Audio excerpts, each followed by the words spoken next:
So we are officially live now. Hello, world.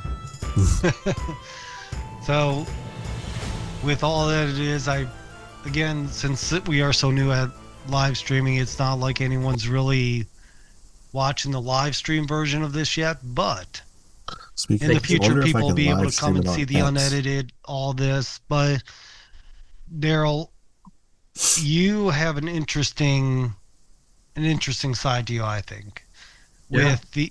with the vets, with all the stuff you do, just the little that we've already spoken about. You sound like you have a bit of a background that kind of intrigues me. You also started it's American Warrior Foundation, correct? Yes, sir. And the whole the whole process, the whole thing behind that is focusing on helping vets and such. You were talking about it earlier before we went live here and started recording. What Tell me a little bit about the foundation so we can get off and understand what what you do. Real quick, once around the world is we're all unique human beings and we all have unique problems and challenges and obstacles that prevent us from doing whatever it is we want to do, whatever it is that makes us successful. For you, it's this podcast or whatever career path you choose. Right. And you have a stable environment around you, a foundation. Well, these guys get out of the military, and it doesn't matter how long you've been in the military, you're indoctrinated in the military. Okay, if you're a veteran, you understand this. They tell you where to eat, when to eat, how to eat, who, when to sleep, where you're going to sleep. They give you everything. If you don't feel good, they tell you where to go to get help. You go over here, and there's a doctor there. He's going to help you, no question asked. Basically, it's an environment where things are solved for you. And then we take them out of the environment. It's like dropping somebody off in Mandarin China. That's the analogy I use, and handing them a piece of paper and saying, hey, good luck on finding a job. Hey, if we're here if you need us, but we're really not. And then that guy's got to go out there and figure it out for himself. A lot of guys, they run into these different obstacles, these different problems. And, you go to the VA and they'll treat the symptom. Mental health, PTSD, that's one obstacle that people claim. Another one is, and I'm not belittling that, but a lot of times we feed that to people and it becomes the obstacle because we start to believe that it's an obstacle. There's men in the military that have PTSD right now every day. They deal with it and they still function perfectly well. They're fine because they're surrounded by comrades. They're in an environment that they understand and they can function in. But if you take them out of that environment, it compounds those issues. Another one is addiction. Another one is homelessness, no foundation. We're going to solve all those problems in one place. Sorry, I went on longer than I should have. But Oh, you're fine. the once over the world is you're not going to go over here for mental health and over here for this, and over here if you need a job and over here for vocational training school. You're going to come to the ranch and we're going to do everything on site. You're going to live there. You're going to get vocational training there. You can do your treatment, your therapy is there. You're going to be employed by that ranch on site on day one. So you're an employee. You have a job on day while you go to school, while you get therapy. So all of your problems are temporarily solved for you again, like when you were in the military, except when you leave the ranch, you'll have the tools and the resources. Instead of just dropping you off in China with a piece of paper, we're going to walk you out the door to some place that you understand and you can function in. All right, that's my spiel. I'm sorry, I went on longer than I should have. But we're going to do everything, basically. And that makes sense. Now, one is the thought that I have is that with a lot of the vets that I've known, the people that you have a variation of things I've seen people deal with, where some they just miss the buddies always being there. Others, like you said, they're so used to being told what to do, even if they were somebody of oh, I forget, I don't know what it's called in the military, but somebody of influence, somebody that has like a position, an officer, whatever, Like a leader, or an unlisted absolutely. officer, whatever. mentor. Mentor, yeah, whatever. I've I never was in the military, medical things, but other than that, I've had lots of friends who were, so I have a small understanding of the situations from their talks.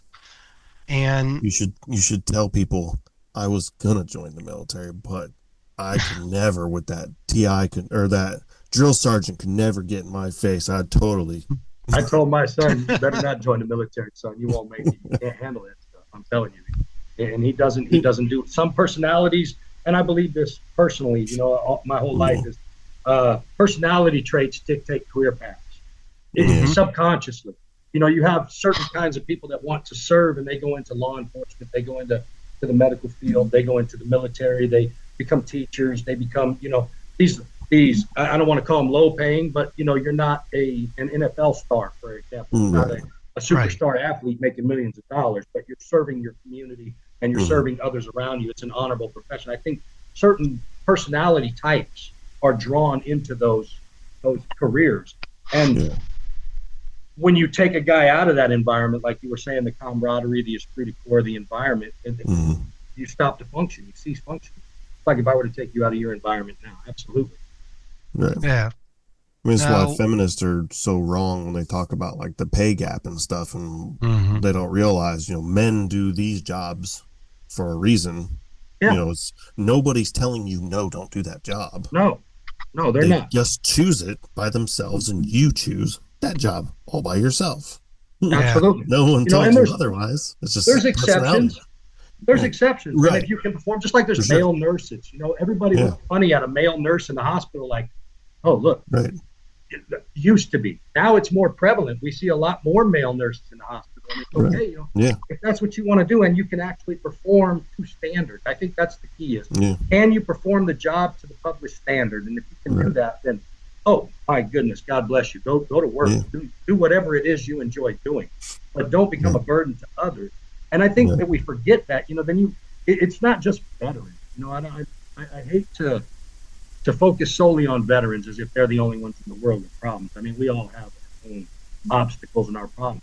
They're unique in that we take them out of their environment. So you town where you were growing up is what I was saying is you have that foundation. The guys you went to high school with, they're still out there. The families down the street, they're still there. We take our soldiers out. And the United States is one of the unique places that does this.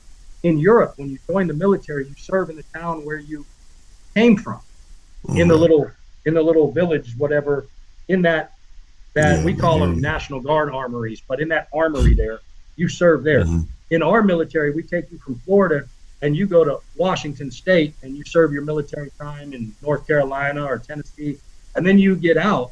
Even if you were to go back to Florida, it's not what it was for you because none of those connections are still there. You're still, even though you're in your hometown, out of your environment. And then we compound it. Let's dive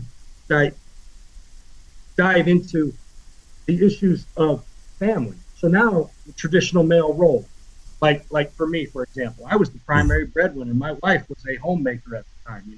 That we were in the military. It just worked out that way. I moved every 3 years. The family moved every 3 years, so it was more convenient for her to be at home at the time. Well, then I'm getting out of the military, and I carried a gun for 20 years. What am I going to do now? I don't have a college degree. I don't have a foundation. I don't have a buddy down the street that owns a business that I can go apply and get a job. I'm on my own, and I've got a bunch of hungry mouths. I'm the breadwinner. Yeah. You compound that stress with today I get a paycheck and tomorrow I don't. Hmm. I mean, there are so many things that make veterans a unique, special population, but they're not special in the issues that they deal with. Regular people have PTSD. Regular people have obstacles to financial success. Regular people face homelessness and drug addiction. And Hmm. veterans are unique in that they don't have a support system readily available most of the time to fall Yeah. back on. And we're trying to create an environment where we can do that. And we're going to include the family. That's where we're unique. If you go to the VA as a veteran and you say, I'm homeless, well, what about your wife and kids? Are they homeless? We need to Yeah. take care of the whole veteran, the whole person, and we need to address the issues that it's creating at home as well, because it becomes a broken family when you don't address the issues that that individual veteran is facing. Yeah. Let me ask The something. VA is so known Yeah. for just not doing what's necessary. They do the minimum at best and what's just required. I mean, to be fair, the VA does spend billions of Oh dollars yeah, helping yes, veterans annually. absolutely, So absolutely. I'll give them that much. They try. But the problem is, and a lot of, and not to bring politics into this or anything, but I love politics and it's hilarious. But I mean, a lot of people complained, there's always this negative news about Trump this and doesn't like veterans that and stuff. And you know what? One of the best things that Trump ever did was he made VA employees capable of being fired. Absolutely. Accountability. That was like, oh no, military veterans served in the military and now they're working for the VA and stuff. They lost their job because they got rid of a bunch of federal employees. Cry about it. I'm sorry. Right. I want these people to live life and stuff. Absolutely. But maybe there's a 10,000 VA employees, but there's also 10 million veterans that aren't getting serviced because you want to sit there and collect our tax dollars. Do something with your job. If you're working, serve the veterans you're supposed to serve. It's that simple, So, and it happened a lot when I was or still happens a lot in Pensacola, because that's where I'm at. That's my VA is in Pensacola. And they're just like the worst VA. If you go to the Google and you look up their reviews, it's like 1. Just, I'm dealing with an issue right here in my own VA, and I could go on, but I'm going to let Eric.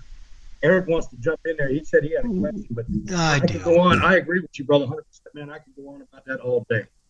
So let's go with this is because, one, I honestly can't speak to VAs because I've never been in one, but you're all right, brother. The one thing I can speak to is I've seen a lot of vets deal with divorce because they are either dealing from the PTSD, I'm probably hacking it, or PTSD. Yes, or they're dealing with the loss of structure and they're not used to being around their family as much after they get out. So having that everyday relationship instead of building that I miss my wife when I get home, I get to see her, blah, blah, blah, and what so have you, which a lot of vets that I've known have talked about the issues they've had when coming home. And a couple of them that I've known have talked about they were married. By the time I got to know them, they weren't married anymore because once they came home, being home every day was like they started a whole different relationship with the person because they went from being home for a couple months or a couple weeks to being home all the time. How do you have a 1-month-old baby? I've been in Iraq for 18 months. And why is he black? Yeah. Oh, man. No, that happens. Going there. I wasn't going to, but okay, there's that one. There's also, you come home and all of a sudden they're telling you that you've changed. You're not the same person you were. Well, no shit. I mean, it's been a year. Hello. We all changed. But you realize that person you came home to is not the same person that's there when you left. Their interests, their likes, their routines, but their desires, their goals have all changed. And there is no flexibility in the military. Okay, you have to understand that your spouse doesn't get a vote. Honey, I don't want to live in Fort Bragg, North Carolina, Fayetteville. It's hot and humid. Well, my first ex-wife, thank the Lord. I said, hey, I joined the Army. And she says, well, I don't want to be an Army wife. And I said, but I joined the Army. And she won that argument. She filed for divorce. Okay, well, there's your solution, right? We all have a choice. We all have choices, and that's another thing. We all have choices. There's people arguing. They're deporting these veterans. Well, those veterans are supposed to do X, Y, and Z to finalize their citizenship or their naturalization.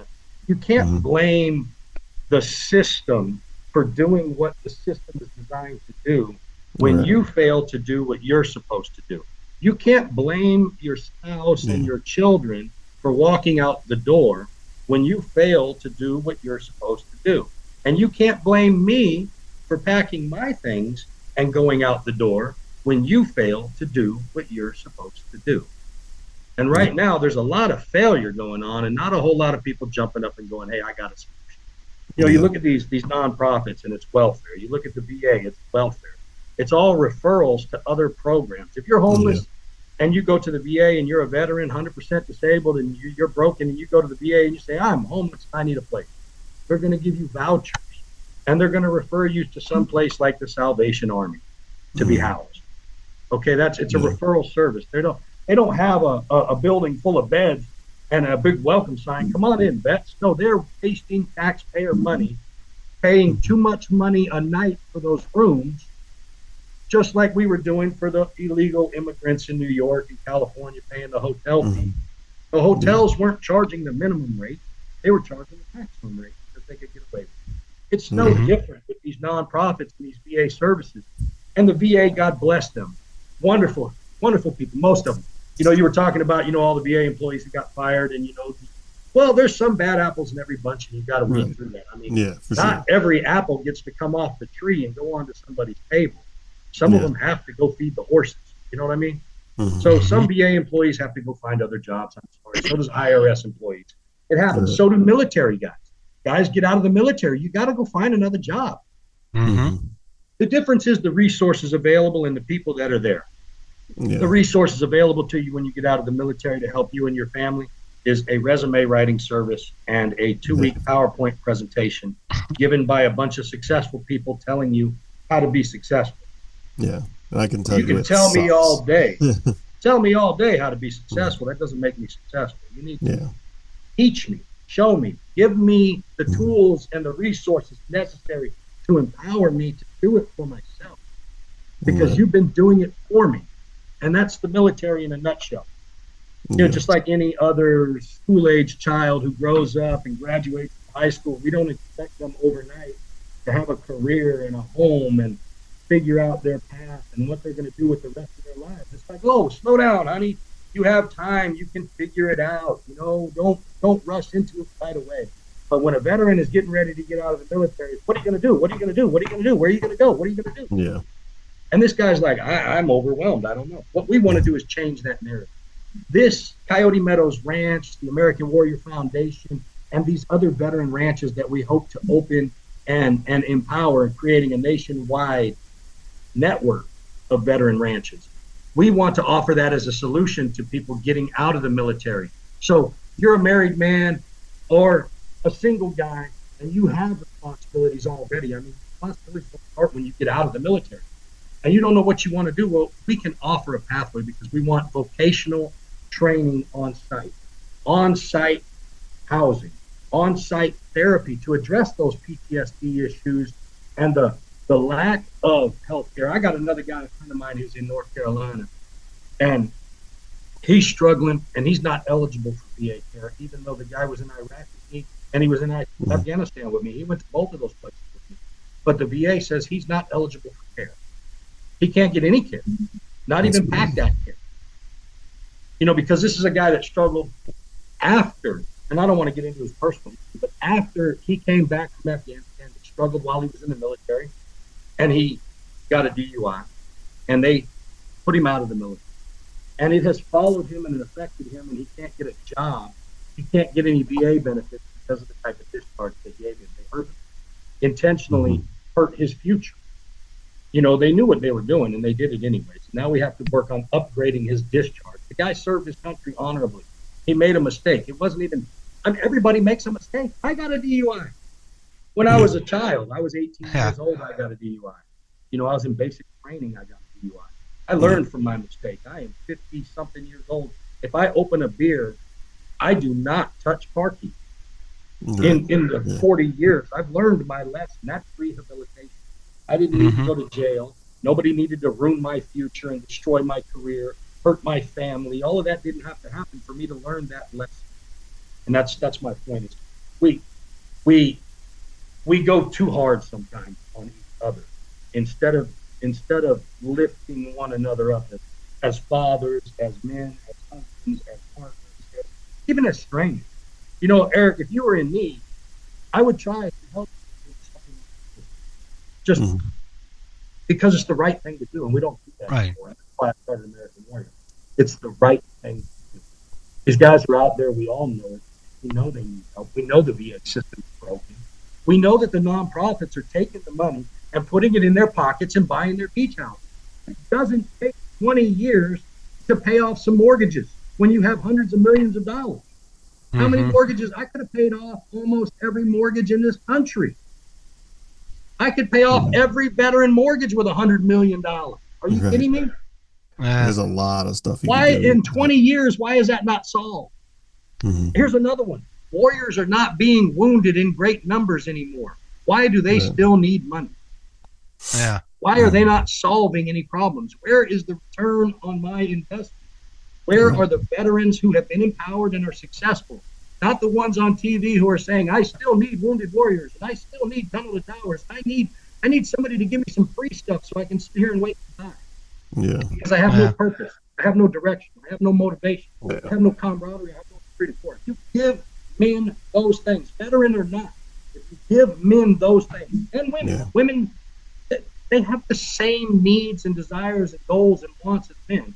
But this is a kind of a man-oriented show, so I'll kind of focus. Oh no, we do have women listening to it. So let me, since you brought women up, I'm sorry to interrupt you, but let me ask this. No, please. I talk too much.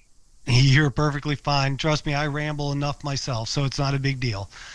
But with you mentioning women too, so you're dealing with vets of all sorts. Yes, do you notice a difference between the women, the mothers, the men, the fathers, and how they need to address their issues, the kind of focus they need? Because some guys will come out of the military single as, or even some girls, both men, women, come out single as can be and never went in married, had a fun time while they were in, and so on and so on. And then have issues from the detachment of the military, where some, they either got married while they're in the military, they got married before they went in, and they're dealing with all this mental stuff, physical stuff.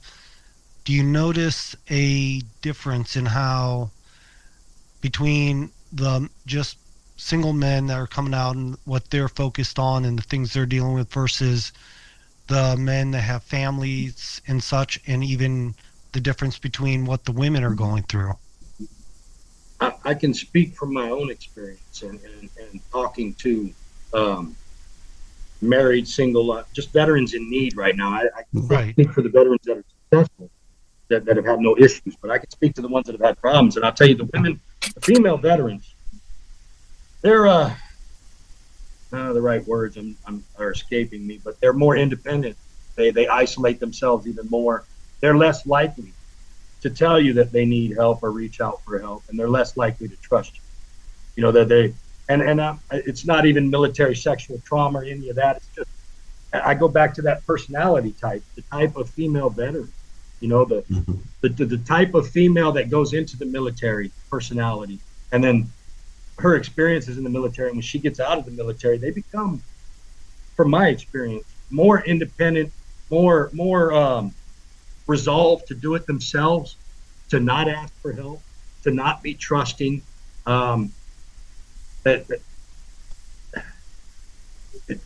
Worse than men, yeah. And the married men are not as bad because they'll tell you, hey, I need help. You know, and I've had these single guys, the same thing. You know, I told you, I had a gentleman last night call me on the phone. I've been talking to him, trying to work with him, and I'm trying to get him into this program and get him here. But he called me last night and said, hey, I got the eviction notice. You know, I'm going to be homeless. I don't know what to do. You know, and just imagine yourself in that situation. You know, and he's a single guy. Fortunately, you know, he's divorced. His wife left, you know, several years ago because he's been struggling with addiction and other problems.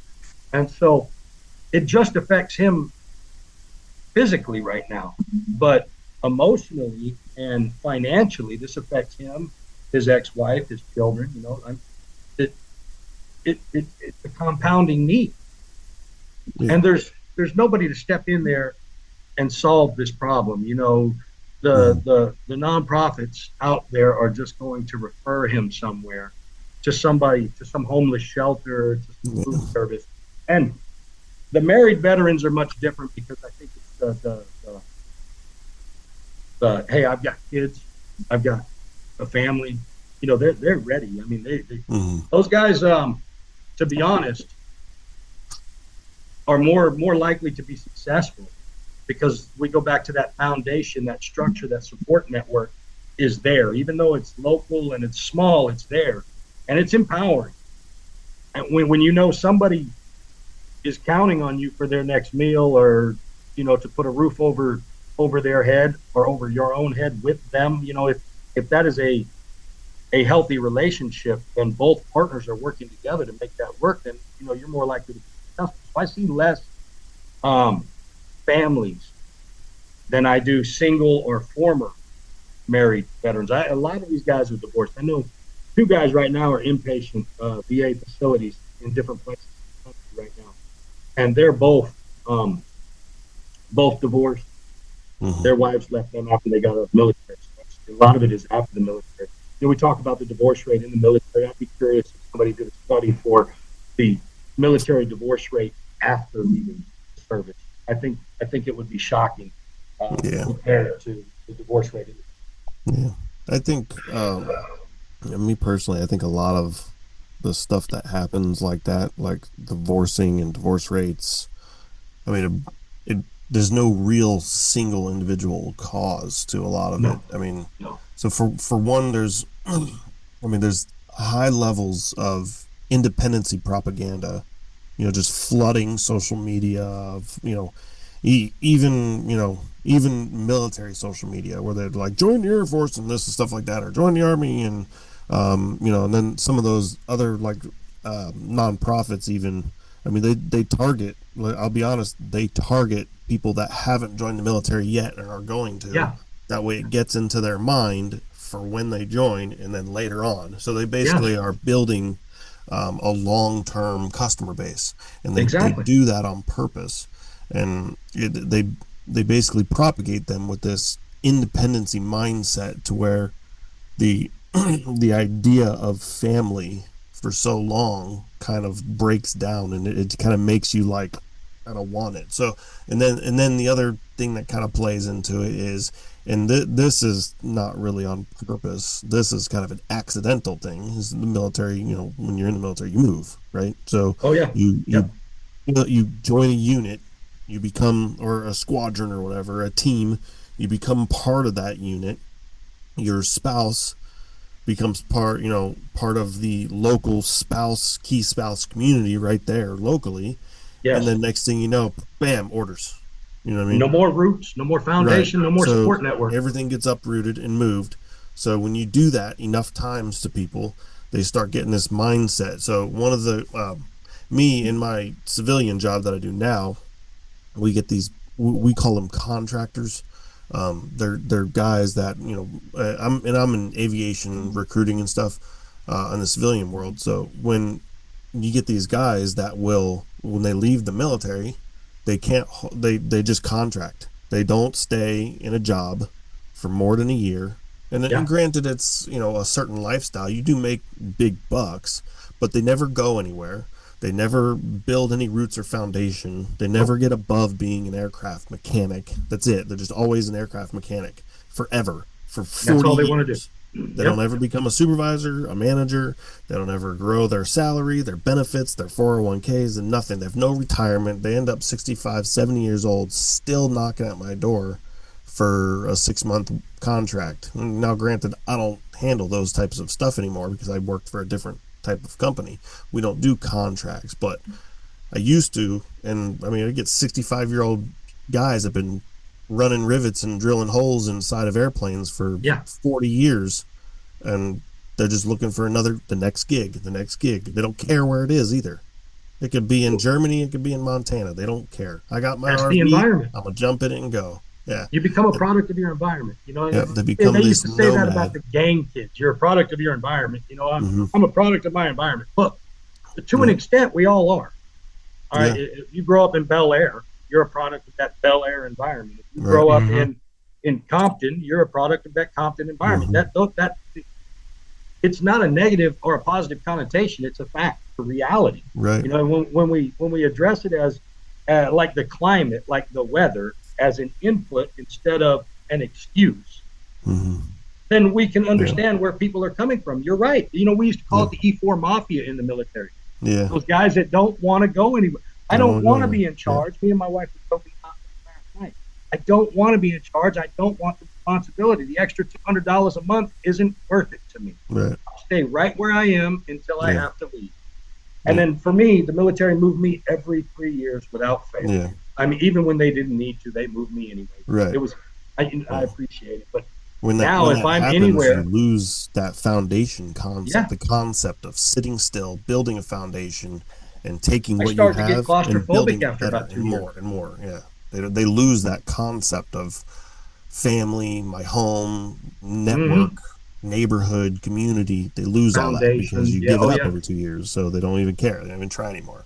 So you do They're that not for even looking for that. They're looking for the right. next place, like you said, the next gig, Yeah. the next job, the next You do move, that for next 20 place. years or 10 years or whatever in the military. When you get out of the military, you don't know how to have a foundation. You don't know how to have a family or build a community. You don't know how to be a part of a community because you never have been.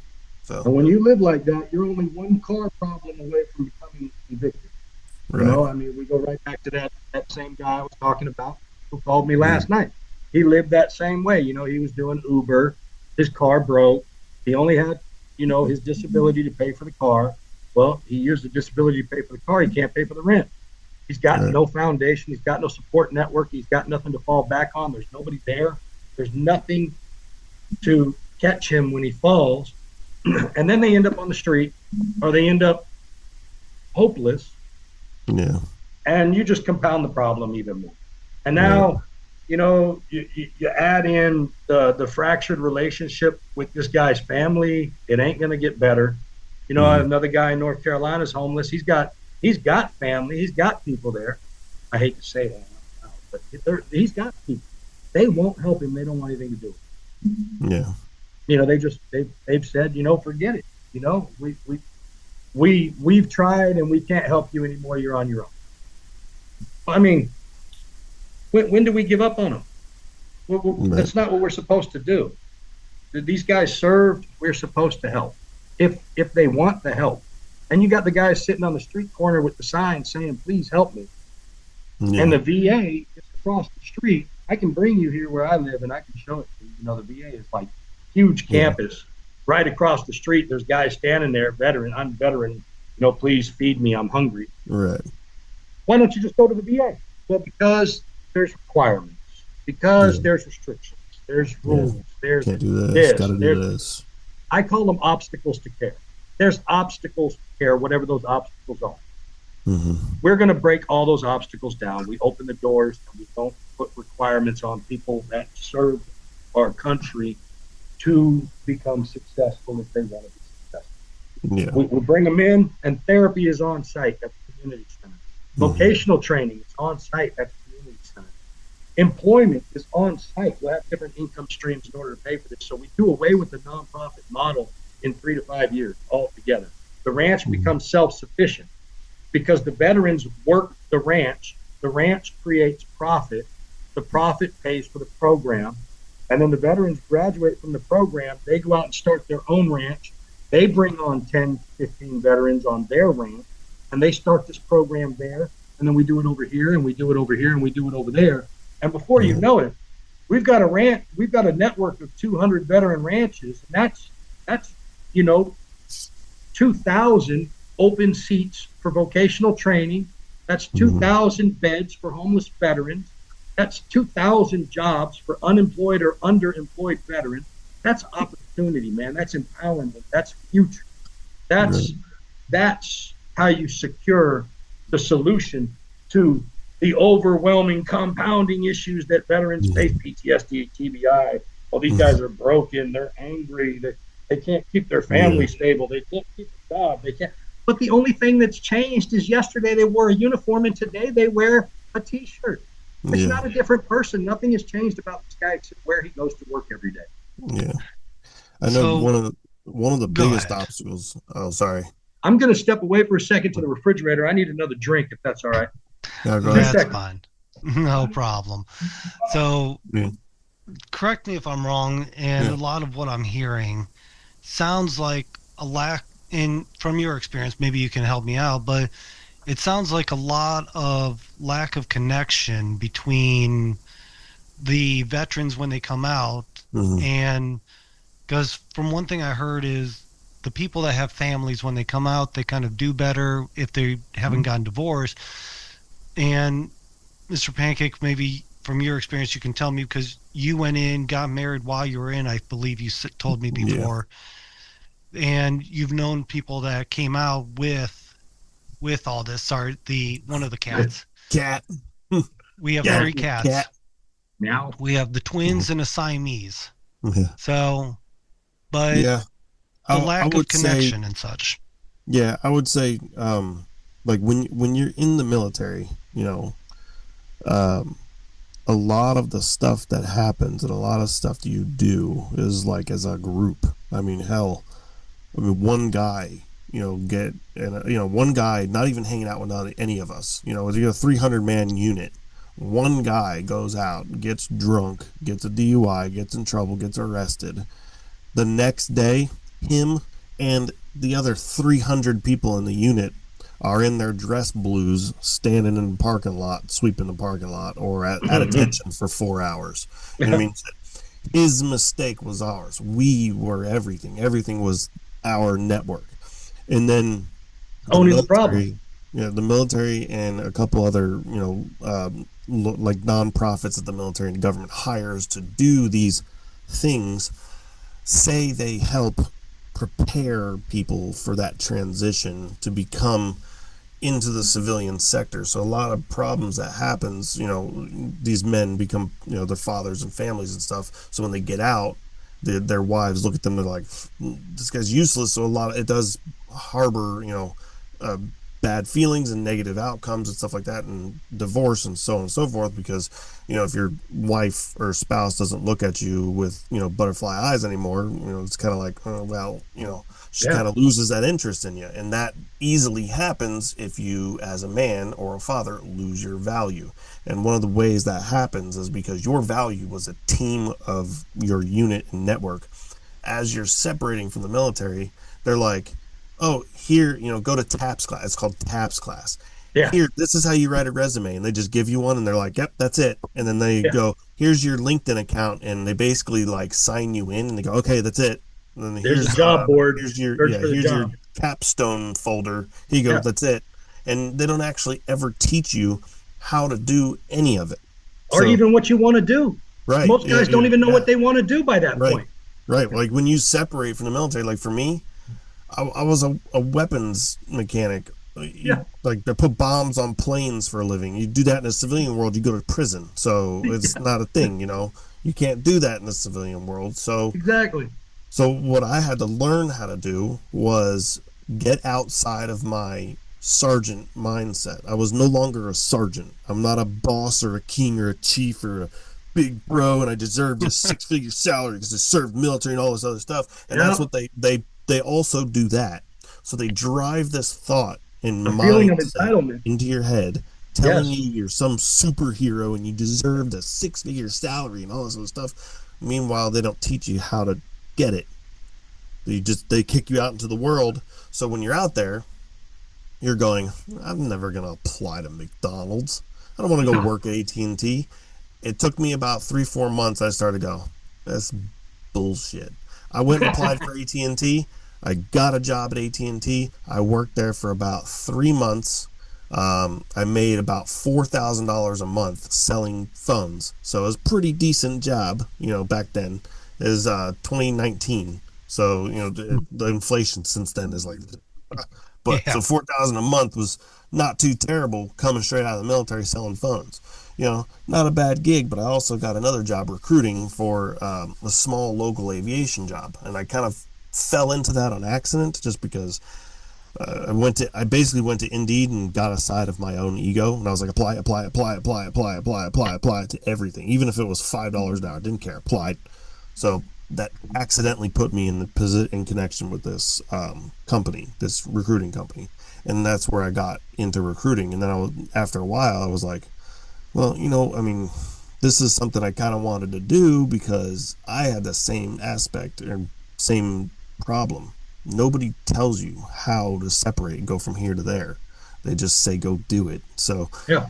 that's where the problem is. A civilian, in the military, it's okay to say just go do it, and they don't tell you how to do it because eventually you'll figure it out, and it's not that big of a deal. There's There's a bunch still of guys money in there, your pocket, but there's a and this bunch of guys there to fall to catch you when you right to fall catch too in the you. military. There's either way, you're still getting money in your pocket. You're still Oh paying yeah, your yeah. bills. You're When getting you paid. go to the civilian world, Yeah. let's look at the end user. The end user of everything. There is the entire planet, the entire world. The end user is the bank, is it not? The bank. In the end, whenever it comes to the last final resort of everything, the last person to get that dollar is going to be the bank. So if you don't pay, the bank is coming for you. They will take everything you own. You'll go to jail. You'll get fines. You'll get your credit done. Everything will come down crashing down. And they don't give two who's about where you served or what you did. I They love want you said that. money. You know, So I love you you got to, said that because mm, once you put a guy in that hole, he can't get out of it. right. That's a financial hole. You know, It is. that's just one hurdle. I love Right. how you deep dive one obstacle, one hurdle. Now Mm-hmm. add mental health issues, add Yep. addiction, add Right. homelessness, add the lack of foundation and Mm-hmm. resources. You know, you were talking, you Yep. know, they've got the foundation and the resources because their family is there. You know, they've got somebody there to catch them when they fall. These veterans, when you Yeah. tell somebody just go out and figure it out. Well, in the military, there's 100 other guys that are going to walk by and go, if it walks like a duck, quacks like a duck, must be a duck. But Yeah. you ain't walking or quacking, bro. So they're going to come over and they're going to, hey, what are you doing, man? You know, there's going Yeah. to be somebody there to catch you when you fall. And there's people that are paid to do that in the military. Out Yeah. here, we call that the Veterans Administration. But they're not the best resource because Yeah. They can be the okay at government. times. I I'll mean, give them any that. government program is broken. Any government, Right. it doesn't matter. I don't have to tell Yeah. you that. You look at welfare, you look at food stamps, you look at Yeah. It's EBT. government. How many government programs are there? And all they do is throw money at a problem and don't solve it. Yeah. I want solutions. I want something that Right. takes that dollar and does something spectacular with it because somebody worked hard for that dollar. Yeah. Somebody Hmm. earned that dollar. It may be me, it may be you, it may be Right. That's the this little old problem with lady in government Michigan who's programs. giving you some of her Social Security money because her son was a veteran. You have to be responsible with that and do something. Mm. Produce results. Don't give me television commercials with movie stars telling me why I should give you more of my money and you're not doing anything. Yeah. Well, that's the problem with government programs is the government programs main number one problem is that it's the one thing that a lot of people, especially on the left, don't like, about big companies, like SpaceX or Amazon and stuff. These companies make profit and money, Yeah. cash money. So somebody getting rich, there's other people getting rich, when you have a government program, it's got to have all this stuff, but there's no profit, so there's no incentive to do anything with it. It's just to do just enough, and then that's it. Move on. Who cares? So there's no actual incentive for anybody to go out of their way and do anything extra and add more or even invest. Because when you invest, there are companies. Amazon probably loses $1 billion a year in just investing and failing. Oh, Hmm. yeah, They yeah. But all the it's a time. write off. They probably fail constantly. But out Oh, of the 10 things they invested in, one of them wins and it goes through the roof. So yeah, but they it's write just, it off. It's a right. free. That's why government programs suck so bad. And that's Their why, solution to everything is throw money at it. That's the yeah, government. They don't have ideas. They there's don't no have solutions. there's no returning money. They They've throw they've money run and out of there's nothing ideas. coming back. Yeah, They just throw money at it. They say, all right, well, let's put more money at it. Hey, I yeah, don't know if anybody remembers Iraq. There was this country we were fighting in a couple of years ago. They called it a war on terror. But we were in Iraq, and these guys were blowing us up left and right. 2004, 2005, we were losing the war on terror. I mean, I'll say it out loud. We were losing. I was there. It sucked. All right, so they had this program in the United States. If you had an IED, idea, anything. If you had an idea to stop IEDs, the government would give you money. Period. Yeah. And full stop. They would give you a grant of money for any idea, anything. It didn't Right. even have. All right, they paid people for these things called FOO state, point of origin, point of impact. This was for mortar rounds, right? When they shoot at you, they shoot at you from one point and it lands in another place, right? And you can't see where they're shooting from. But we have these radars that tell us exactly where it came from. And so Right. we would drive out there in our armored trucks, and we would take this stake, this big long stake, like a farmer's T-post, like a fence post, and we would pound it in the ground right there where they shot at us from. And we had a sign in Arabic that says, "We know you're shooting at us from here, and if you don't stop it, we're going to do something mean to you." Something like that. I'm gonna Whatever. melt your skin. But we know you're doing it, and stop it. Yeah. It's a freaking war. You think they don't know that you? Do you think they care Right. that you know? Yeah. They're not going to. This was an idea that the government paid for. They gave money to somebody to come up with it, and then they made us go out there and actually do it in real life, even though it was stupid. Here's another one. Yeah. IED in places. They were putting IEDs in the holes that had already blown up, right? So they would just drive up. They didn't even bother digging holes anymore. They would just drive up in the car, open the door, and drop it in the hole and drive by, just drive away, right? Because the hole was already there. They didn't even bother burying them anymore. They just drop them in a hole and wait for us to drive by and blow it up. So somebody had this great idea. We would take a mannequin and we would dress it up like an Iraqi man, and we would put it on the side of the road at night next to one of those holes as if he was digging to put it in the ground, the IED, a mannequin. And then we would have the snipers like half a mile down the road hidden and wait until nobody was around, and then the snipers would shoot this mannequin, and we would drive up and pick it up and drive away. We had killed an IED in place. This whole staged show for whoever might be watching out in Iraq. That was an idea that we actually had to do this stupid. Yeah. I mean, somebody had an idea, and we had to do it. All right, so I that mean, was the we government did it in World idea. War II with the blow up tanks over in Yeah, the blow up what you tanks call it. they actually worked though. This stuff, I mean, Yeah. money at every stupid little problem we can come up with, and the solution when it doesn't work is to throw more money at it instead of looking for a return on investment, instead of demanding solutions and results. I demand solutions and results. I'm a results-oriented type of person. I understand what young men and women who come out of the military need. They need purpose, they need direction, they need motivation, they need esprit de corps, and they need camaraderie. That's all they need. You give them those 5 things, and you will have successful, amazing young people doing all kinds of stuff in this country. You have no idea. And it will solve the need that we have. We have a shortage of farmers and ranchers in our country. People don't want to do that anymore. Well, veterans are disciplined enough. They're the right population to come out and do this. And then if you take away all of the agriculture stuff, get rid of the farming and the ranching. Some people don't want to be farmers and ranchers. And you were talking about indoctrinating earlier. The best person to ever do that was Steve Jobs. So every young person in America uses Apple products because he gave all that stuff away to schools back in the 80s for free. So he indoctrinated an entire generation on Apple products. So when they grew up and became consumers, they naturally purchased Apple products because they were familiar with that operating system and how it worked. And all of those little icons and all of those things that Apple has, the everything was familiar to them. So now you have a young generation of consumers indoctrinated. That's what you were talking about, that indoctrination. Military does the same thing. They indoctrinate these people into that environment where they require purpose, direction, motivation, esprit de corps, and camaraderie. Those things make them successful, and we can provide that when they get out, or we can turn this into a transition this into a referral service for the VA. All right, so the VA has a guy who needs treatment. The VA likes to refer people to all these places, Salvation Army, this, that. Refer them to us, and we'll solve all the problems in one place. You don't need the Salvation Army anymore. You don't need all these other resources.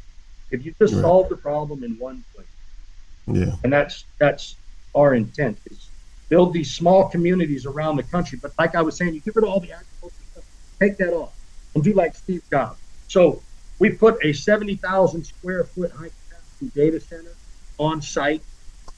We put a GE Vernova liquid natural gas turbine on site, and now it's all run by veterans. You've got a data center and a power plant on site. The veterans are still housed on site. They still get their vocational training. Their jobs are just in different vocations. Instead of agriculture, it's technology.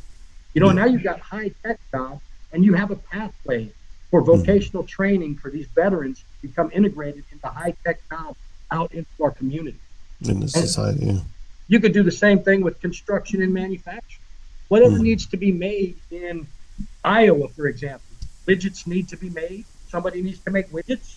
Well, we'll build a widget manufacturing facility on our ranch, and veterans will do it, and it will become part of their vocation. But it's not just building widgets. All right, there's all kinds of aspects of business management, operations, administration, all these jobs. I mean, we're not singling out disabled veterans. I mean, you don't have any legs, you don't have any arms. We still have a place for you. You understand what I'm saying? There's still something you can do. You are still productive. You are still valuable. You still matter. And we have a home for you. Yeah. It doesn't matter. No your arms, no legs condition. guy can be the envelope licker. He can be the guy who sits at the front gate and makes sure that all the trucks that come in and out have the right labels on them, everything, all the shipping labels are Yeah, correct. for sure. He can receive packages. He can answer the phones at night. You know, he can be our night phone guy, because I'm going to run a 24-hour operation, CQ kind of thing, because Yeah. we're going to triage veterans 24 hours a day. We are going to meet you where you are, Right. and we're going to bring you home. That's Yeah. the plan. Yeah. And bless you think guys for having something- me on. Thank you very much. I couldn't thank Yeah. you enough Oh, before, we're- but now I really, really appreciate it. I thought this was Yeah, going to be. absolutely. oh, it's hard. definitely good to have you on. I thought it was Before- going to be hard, man. This has been fun. You guys just let me talk. I'll talk all day. Yeah, that's They- kind of what we do. We just kind of talk crap and kind of just talk it out and figure. That's one things about the show is there is no scripts. It's just us No. chit chat and BSing. Exactly. Using our experiences, what we remember, what we know. We always try to explain to people we don't know everything, and what we tell you may not be right. It may not be true. We just are going off of what we know and our experience. And I always try to say, this may not be true, but this is what I saw, or this is what I heard or read or whatever. And I never tell people I know this, unless it's something very specific. You know what I mean? Right. I used to do that with the guys in the military. You know, I used to tell them, hey, you know, I got a DUI. I was very honest and upfront about it. I said, if you get a DUI, I have to kick you out. I don't have a choice. You know, you're going to go home. If you do drugs or you get a DUI, anything else, I can work with you. I can help you. We can resolve it. We can come to a solution. But if you get a DUI or you do drugs, I can't help you. There's nothing Yeah, I can can't help do. you. Sorry. It's out of my hands, right? Yeah. And I hated that, but it created credibility, and they knew I was honest and I had integrity, and I did live by those rules. If you did drugs or you got a DUI, you were out. But everything else, and I can count on one hand how many people I had to kick out in 25 years. You know, I haven't had to kick out a lot of guys. I treat men like men, women like women, like they're supposed to be treated, like adults, with respect and dignity. You know, I'll scream at you, I'll yell at you. You're going to get in trouble, of course. I mean, that's what happens when you mess up, right? It's supposed to happen. If you don't, you don't know not to do it again. Right. But you get past it and you move on. A lot of people don't learn these lessons in life. These are life lessons. You know, they're supposed to be taught by our dad. And if you don't have a dad in your life, you never got these lessons. And a lot of times moms, there's just lessons that moms just didn't get growing up that they just can't pass on to children. Men are valuable. They're important. But a lot of times men don't even know how to be men anymore, because every time you do, somebody kicks you in the gut for being a man or saying something. Nobody teaches them. What do you mean those people? Or what do you mean that? Or this or that? Yeah, you said this, you said that. What do you mean? I mean what I said, man. Stop reading into what I said. Just take it black and white. What I said, it's not, there's nothing hidden in it. You know, there's no hidden meaning. And that's the problem is my dad was transparent. All right. When you walked up to my dad, you knew what you got. Okay, Yeah. Hmm. if you screwed up, you got the belt Right. hard a lot, and I screwed up a lot. Believe me, I got the Yeah. belt.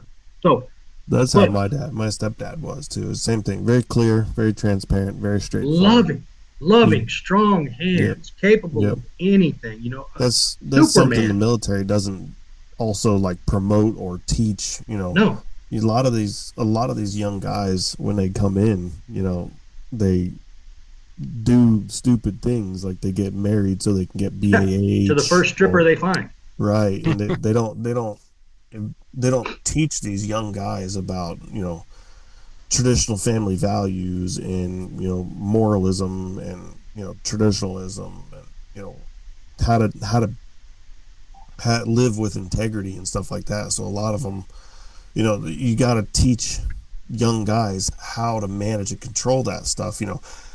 I mean, it's kind of like a rite of passage when you're Yeah. new, young in the military to go to the strip club and squeeze some boobs and put some dollars in some girls. That's Oh kind of yeah, a of rite of course, everybody. passage. Yeah. That's something you do. It is what it is. But no one teaches them that that girl only likes you for that dollar. Like, stop it. You know what I mean? Same thing with that other girl. When you join the military and you're a brand new, E2 or E3, private or airman or whatever, and you join the military and there's a real pretty girl that's 19 years old that's also Your an high E2 school and E3. girlfriend from Florida does not want to go to Alaska. Right. What is Yeah. what do you think she's looking to do? She's getting a paycheck and she's gonna go, look at that moron. I'm gonna latch on to him, Yep. get him to marry me. We're gonna be able Yep. to buy a house and live out, Life's going to be perfect. right. And then And then it isn't. as time goes on, next thing you know, they're not married anymore. They don't even know each other because they didn't. There's just a ton of factors. So Oh yeah. in that stuff. They marry for money or they marry just for certain things. They marry just strangers basically, and they get all screwed up. And nobody teaches them these certain values. And then they also get married, but they also are still running around to other people, her and him. So they lose that value or the reason behind marriage and the whole point of it, and they think that's one of the problems with, some of the stuff that the military does is when you get married, they go, "Oh, we recognize you as married, so you get all these benefits." And that's wrong. It's incorrect. I mean, granted, I guess there really is no other way to do it. You know what I mean? Because, I mean, you have to. When you get married, you can't live in the dorms. Obviously, you're a married couple now.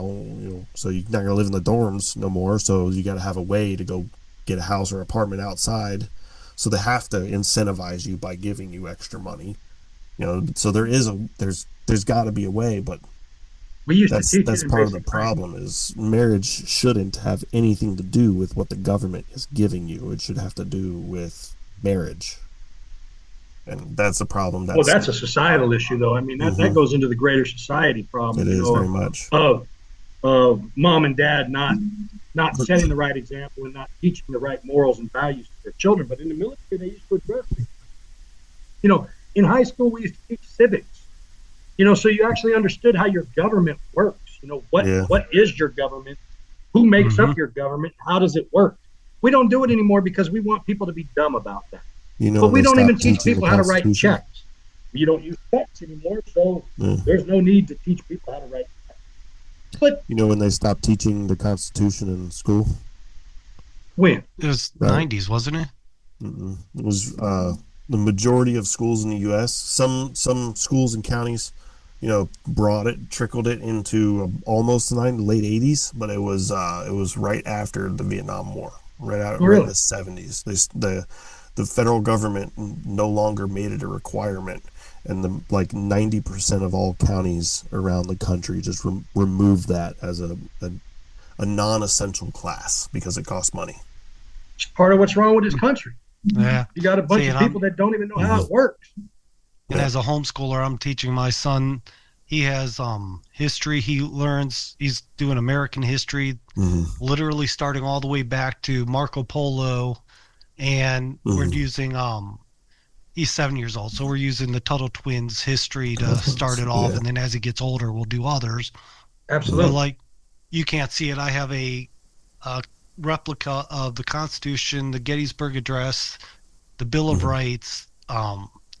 There's the Revolutionary War map over here. I have all sorts of stuff that you can't see along this wall, Right. but Yeah. you can see the Maker's Mark and the The collection of wine behind the important stuff. pictures. This is Yeah, America's But history right there. Maker's Mark is old. that's the important it stuff. is.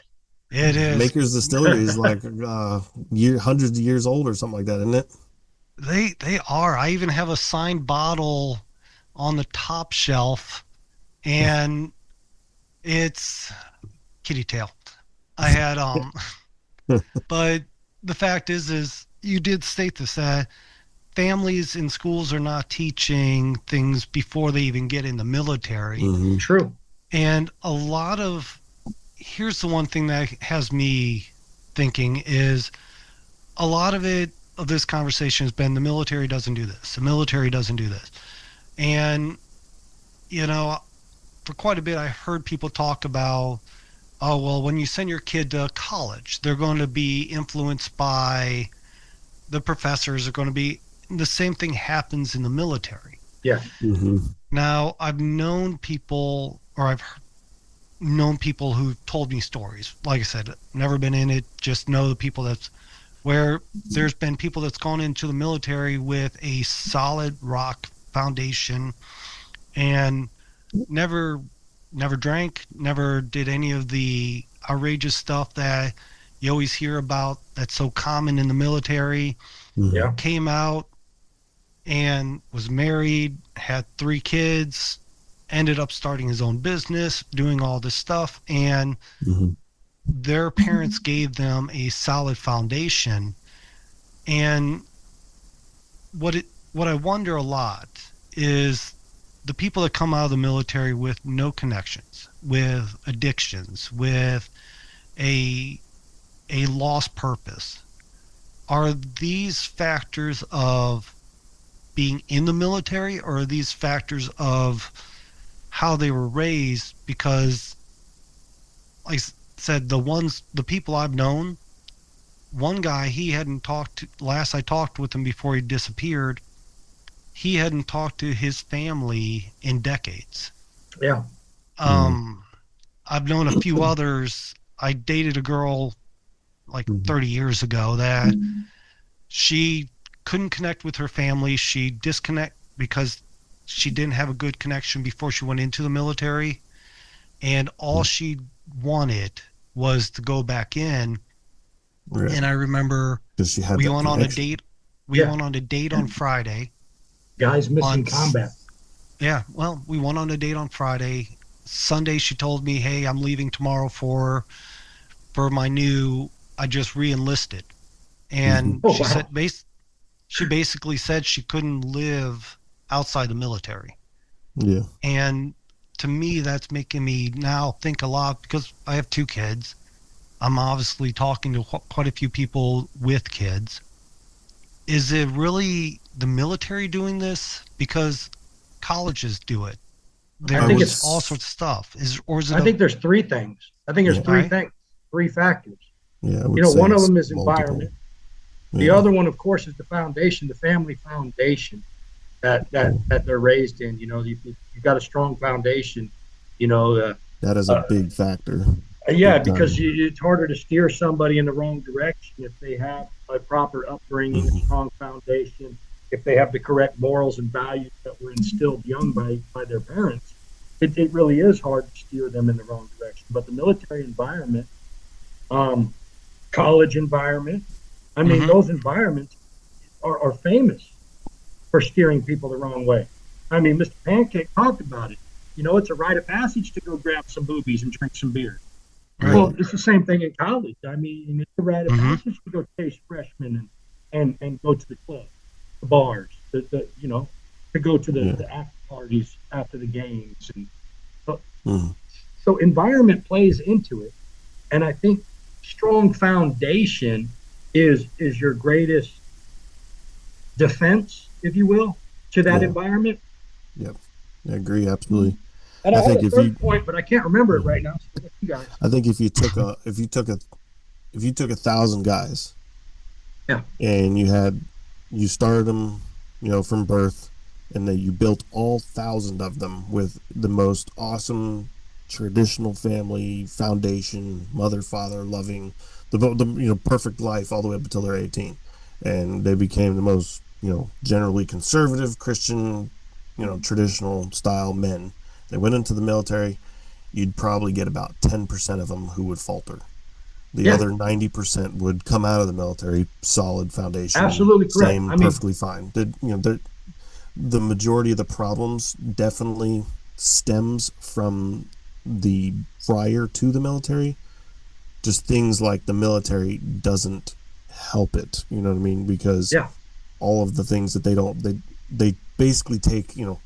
The military is the military for a reason. Most traditional, strong, foundational men that grow up that way don't go into the military because they don't have to. There's no reason to. There's nothing for it. The people that go into the military are the broken ones. Yeah. The reason you go into the military is because you're broken. You have nowhere to go. You have no life. You lived a miserable life, or you You were don't have the going down a options you bad want. road, or you have a Yeah. broken home, or stuff like that. There was a large portion of the reason why the majority of people go into the military in the first place. That plus it can give you a foundation that you never once had. And that was one of the reasons why I went. I wanted a foundation. I Sure. wanted family. I wanted Structure. friends. I wanted a career, a job, a Yep. lifestyle. I wanted something to build of my own, and I never had that as a child.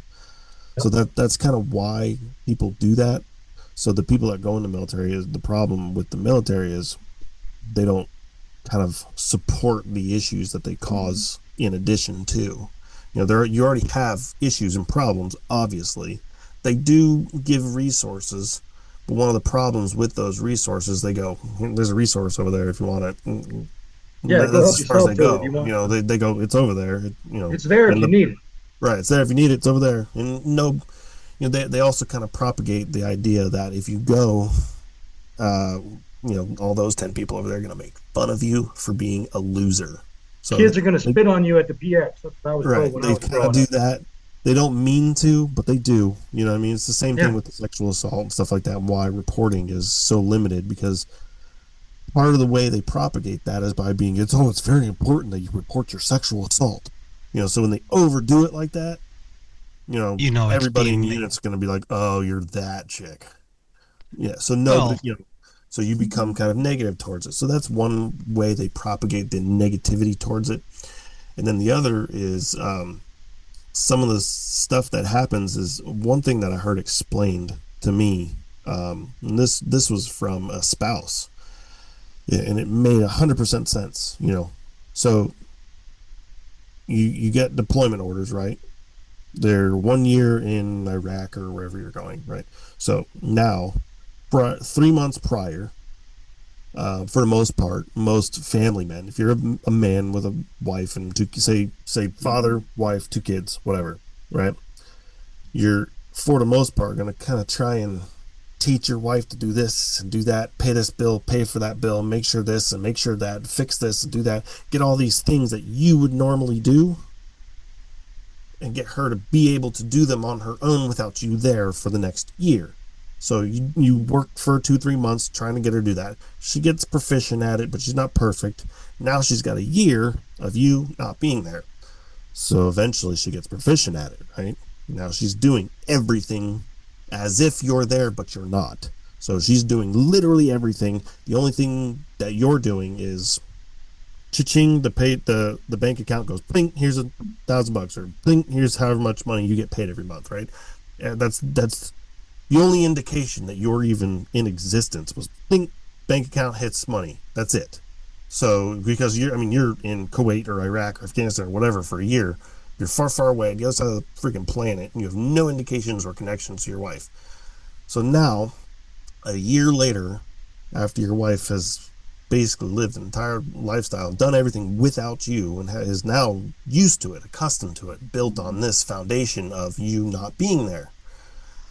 Not on purpose, obviously not to your avail, but you're not there, right? So now you come back. Now you basically are just fucking crashing the party. You know what I mean? You basically like a bowl of glass, and now it's a metal ball, and you just drop the metal ball in the middle of the bowl of glass. And it's just everything. You just broke up everything, and that causes the between the husband and wife, and that what breaks down. And they don't. The problem is the military doesn't teach reintegration. I remember my reintegration class. It was an hour long, and they're like, just don't kill anybody.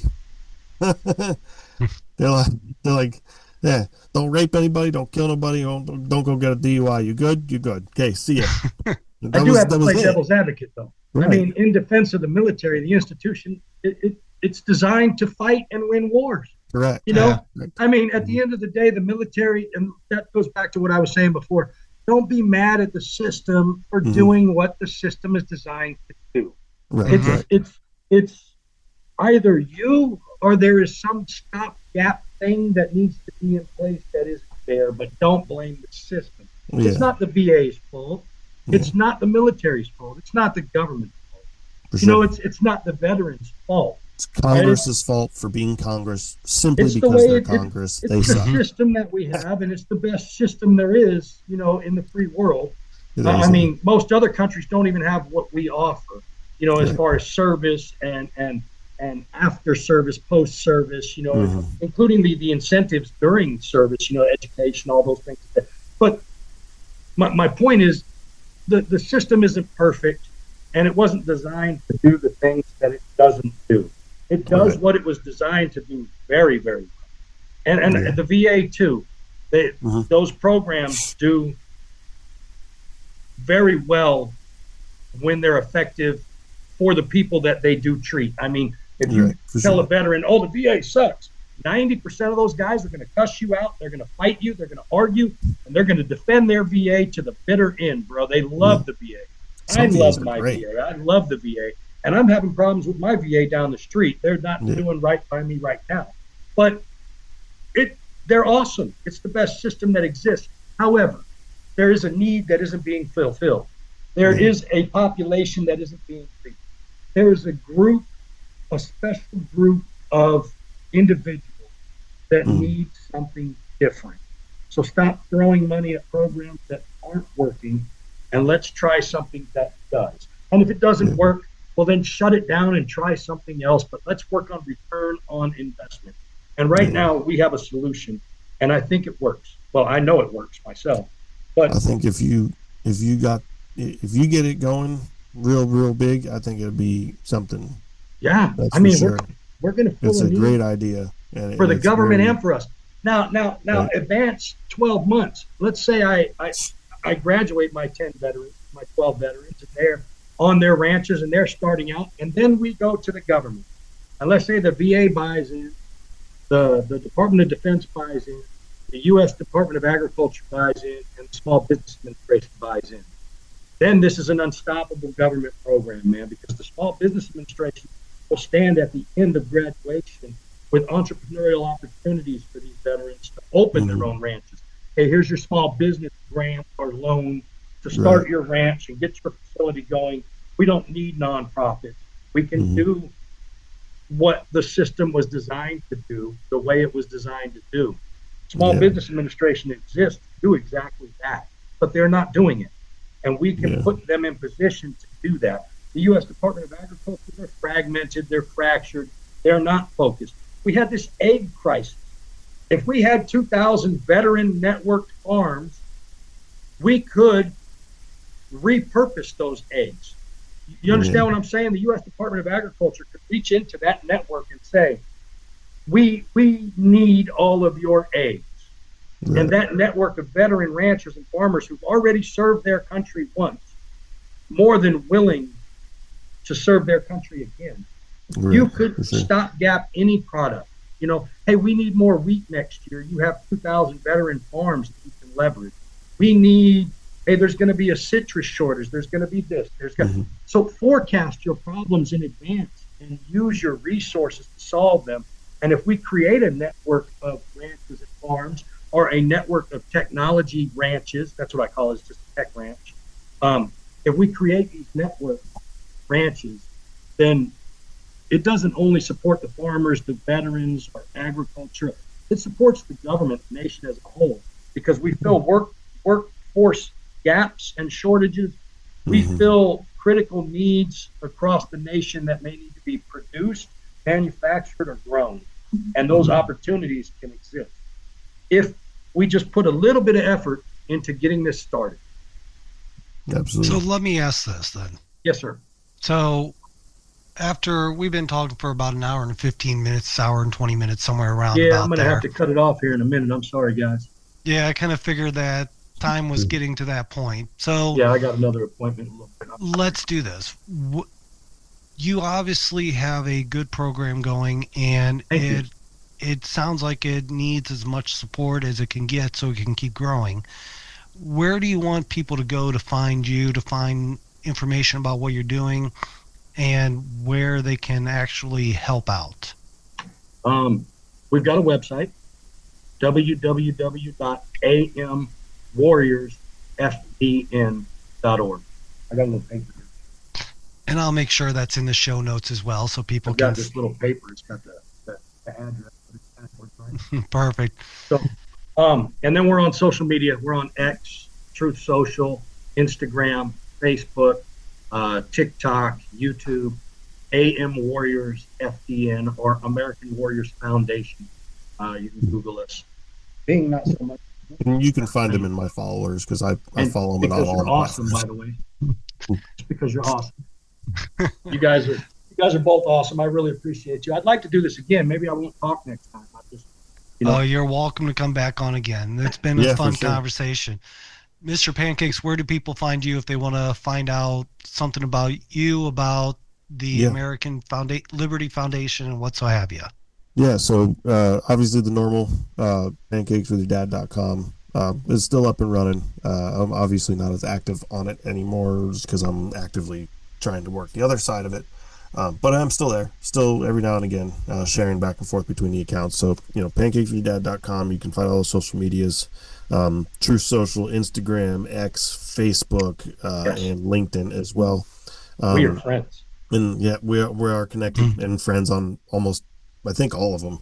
Yes. And then on as far as the American Liberty Foundation, there is social media accounts. Obviously the website. You can go to traditionalsociety.com. That'll take you directly to the American Liberty Foundation's website, which is american-liberty-foundation.org. So that's why I said traditionalsociety.com's a little easier.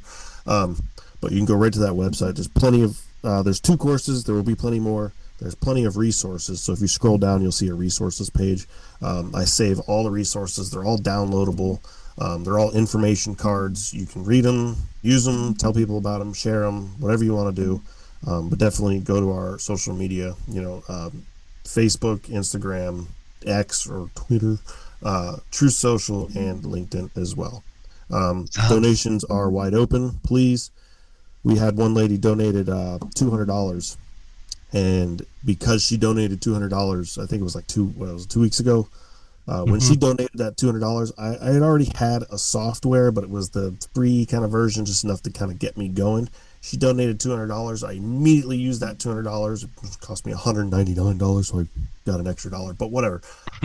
Use that $200 to get the pro version, and that pro version of that software immediately gave donors you get a donors page. There's a members area. There's you get a donor's profile. So now every time you donate, you can get an individual donation downloadable tax receipt. You can save it till the end of the year and download a taxable. If you do a month to month, or you donate multiple times throughout the course of the year, you can donate or download an annual receipt. There's all kinds of features. So that extra software, that one single donation made that massive impact for pretty much any donation from this far forward. You know what I mean? So don't think your donation doesn't go anywhere. Your donations definitely help, every single one of them, even if it's a penny or $1. It absolutely helps because it goes into the pot and it buys more. The next goal that we're doing is, I'm trying my hardest. It's going to be very, very hard. But I want to get at least $10,000 worth of donations, because it's going to cost me about $5,000 to develop a commercial or a video of some sort, and then another $5,000 to put it on promotional places, like Paramount or Amazon or social media like Facebook ads and Instagram ads and stuff like that, and pay for all these different ads. So if I can get the $10,000, I can do that. I just need your help. So Sounds perfect. And then obviously Call with Dads. If you're on the podcast, you know how to spell Call with Dads. Just add a .com to it. You're right there to our website.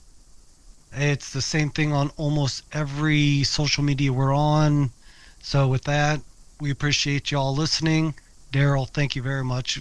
You are right. We do want you to come back on. absolutely. This would be a good conversation. So this is the end for everybody else. But Daryl, hold on for me for just a few moments. Absolutely. Thanks, guys. Thank you.